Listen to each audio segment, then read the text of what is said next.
So what to make of the day at Talladega? Friday, practice for Saturday's qualifying.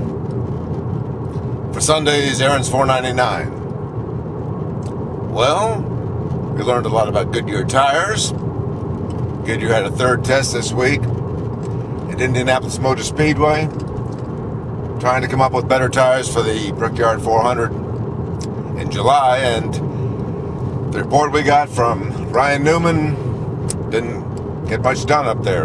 Aside from the rain, not too many laps on the track, and Brian Vickers said that, who was also at the test, said they still haven't come up with much, so they're going to go back next week and try some more.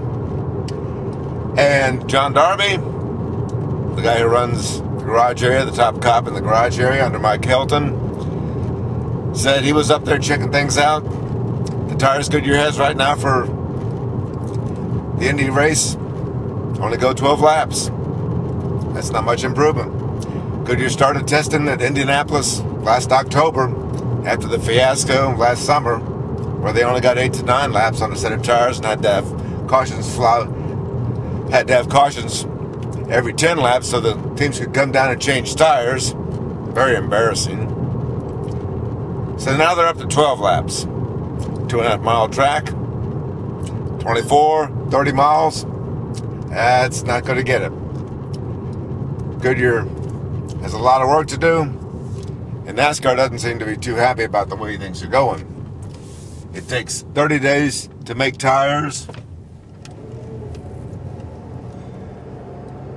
For Goodyear to make tires, and they've got to do some tests after they come up with the tires. I don't know if NASCAR's going to have a full-fledged test at Indianapolis before the race, but from a PR standpoint, they need to do something. Indy knows it's got a problem PR-wise. The 500 might be a bigger race this year than the 400, and that would be a step backwards for NASCAR. Speaking of a step backwards for NASCAR, more news today, since there wasn't any qualifying. The ratings for the Phoenix race last Saturday night, pretty bad. 3.4, down almost 20% from last year. Viewers, less than 6 million. People aren't watching. NASCAR's got to make some changes. I think they need to make some changes in the product. The promoters, man, I've got to write a story about that. Promoters are doing a lot of work. They've got all sorts of promotions. Out here at Talladega, they've got 9 different bands playing at different venues around the track. They got a heck of a traffic jam. They're going to probably have a heck of a crowd. But then this has always been one of the good crowds. It's always been one of the best races. In fact, we talked to Jimmy Johnson about taking these plate engines, these plate cars, taking these very cars to California Speedway and seeing if we can't get a decent race out there for a change. I think it might work. Jimmy Johnson says, let me think about that. It might work. It will be a different type of plate racing because the drivers still have to lift in the corners. But if you slowed them down just the right amount, and they could figure this out on computer simulations, you might be able to come up with a Talladega-style race in California, and that would sell tickets.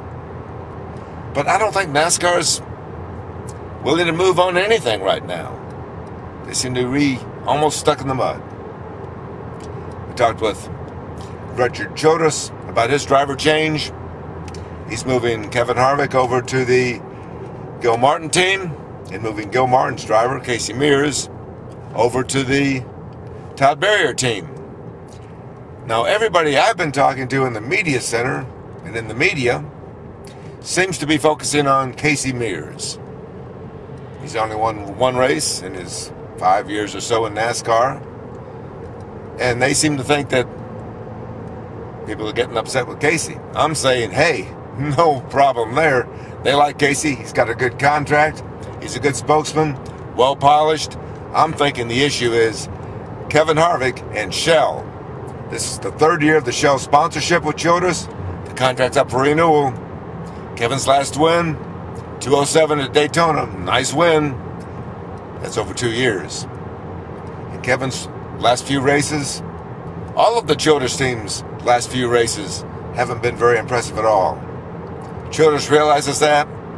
Shell is one of the biggest companies in the world, $140 billion capitalization, and you just know rival car owners would like to get a piece of that money. I was told at one time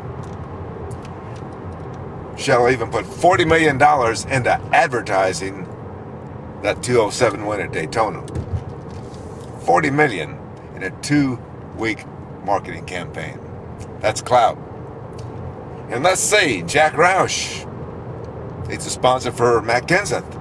Matt Kenseth, the guy that won Daytona this year, the guy that won California this year, had a rough couple of weeks, but one more win. Hey, the Shell dealership, the Shell sponsorship could be up on the auction blocks. That's the real story, I believe.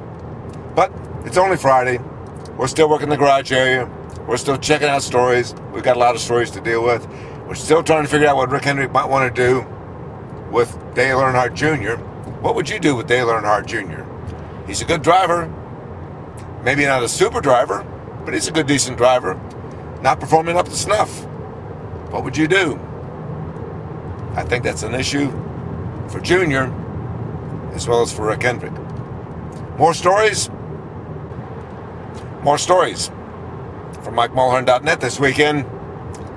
Mike Mulhern, Talladega, Friday, waiting to see who wins the poll.